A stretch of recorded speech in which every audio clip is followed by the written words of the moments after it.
Radial engines, Sukhoi 26, air racing champion, Red Bull air racing champion of the world, and he's here to fly for you. Thank you, clapping already, ladies and gentlemen. And he's going up in the vertical. Well, that's a great test.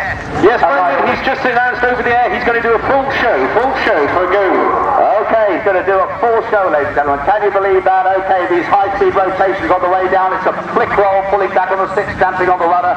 He's doing about 150 miles an hour going down there. You can see and hear the throb of that radial engine there. A big three-bladed prop on the top and a triple snap roll on the top of a loop. Normally people only do one. You can see it's got a fixed undercarriage there. It's actually made of titanium steel, and that undercarriage, very Russian, is worth probably more than most light aerobatic aircraft, the total aircraft. Very specifically Russian, that. Only the best of the best.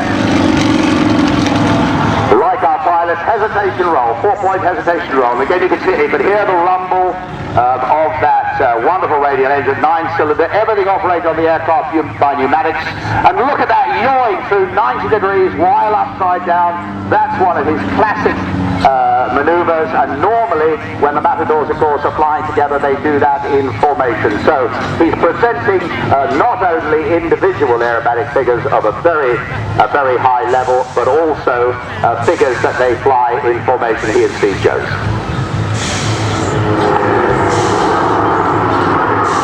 The vertical, you can see a tremendous amount of power. They're rolling in the vertical, and as he does so, pushes the stick forward to do a conical Lomshabak, named after a Czechoslovakian cocktail, because after you've had a few of them and you do a few of these tumbles, that's what you feel like, going to fall over mode. But not to fall, of course.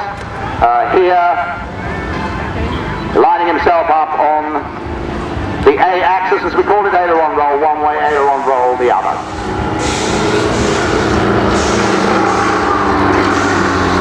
Now this, ladies and gentlemen, I don't know how he managed to do it in this visibility. This is a rolling circle. It is a real brain scrambler, but if you notice, he was not only rolling, he was turning at the same time, but he was rolling and turning in opposite directions, rolling to the right and turning to the left. That really is very, very clever stuff. Rolling left again, that outside rolling circle, and turning to the right. Big three-bladed propeller, so the orientation of all the gyroscopics and rudder work is using right rudder pedal. On a down 45, roll to inverted. So inverted to inverted on a down line. You can see there the single seat, big canopy. And again, that tremendous rate of roll in excess of 400 degrees a second. As I say, this particular aircraft, flown mostly by Russian pilots, have won the World Championship no less than 4 times. He's rolling in the vertical now at the top of the climb, the reaperture, the aircraft stops. Now it's starting to roll backwards. So this is very clever stuff. You have to control the aircraft. All the controls working in the opposite direction, but he still hangs on there, aileron rolling on the way down. The aircraft is made from largely composite materials, very, very strong, Kevlar, GRP, all the very latest technology, and the cockpit is interesting. It's quite a large cockpit, but the stick, the control column, again, very much a Russian feature, sits very high, almost in front of your face, so you get a tremendous amount of leverage. There he is doing an outside turn. That's where the negative G is throwing him out from his seat, up against the edge of the canopy, so you have to make sure that your straps are really, really tight.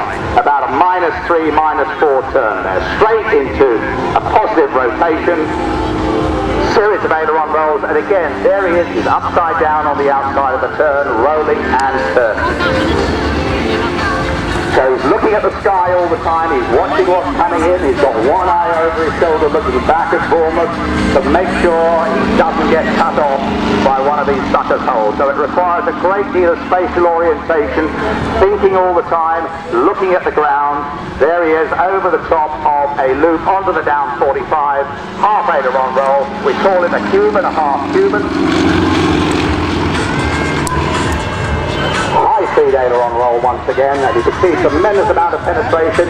It's a big Genyad engine, over 400 horsepower, so very, very powerful, very good power to weight ratio. These aileron rolls, axial rolls all the way down, roll, roll, roll. Once while, you think you get dizzy doing it. Well, in fact, you do get dizzy after a while, and you start to roll in the opposite direction, a little bit like a ballet dancer.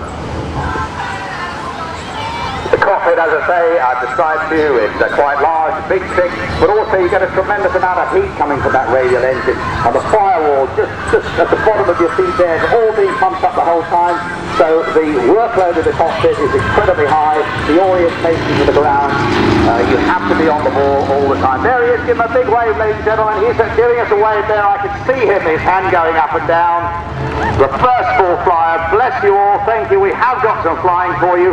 We've got more to come. It's going to get better and better. George, what's next?